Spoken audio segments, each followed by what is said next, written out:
Bonjour à tous, alors aujourd'hui je poursuis notre série sur la perfection en Christ et j'aimerais qu'on se demande aujourd'hui comment est-ce que Dieu nous perfectionne.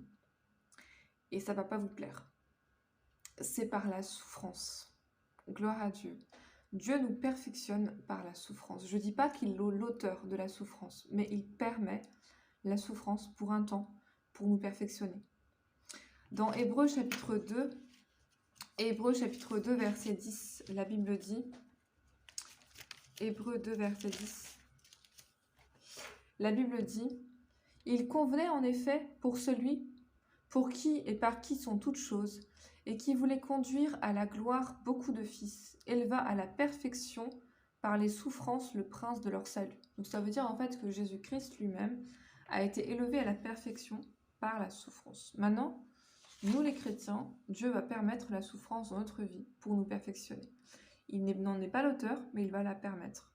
Par exemple, je prends un exemple très concret, si vous priez à Dieu en disant « Dieu, rends-moi patient », donne-moi la vertu de la patience, et bien ce que Dieu va faire, c'est qu'il va vous donner un colocataire insupportable pour que votre patience soit mise à l'épreuve. En fait, on apprend à être patient en supportant des personnes insupportables. Gloire à Dieu. Donc c'est vraiment ça, et c'est la souffrance que Dieu permet pour nous perfectionner. Il n'y a pas d'autre solution. Gloire à Dieu. C'est pour ça que la vie chrétienne demande de la persévérance, parce que souvent on va souffrir. Mais c'est une souffrance qui a du sens. Il faut vraiment différencier entre la souffrance des attaques pures et dures du diable et la souffrance qui est liée au perfectionnement de Dieu, à la discipline de Dieu. Gloire à Dieu. Philippiens 3, verset 10. Je vais terminer là-dessus aujourd'hui. On va prendre ce verset de l'apôtre Paul, qui est très instructif. Il nous dit... Ok.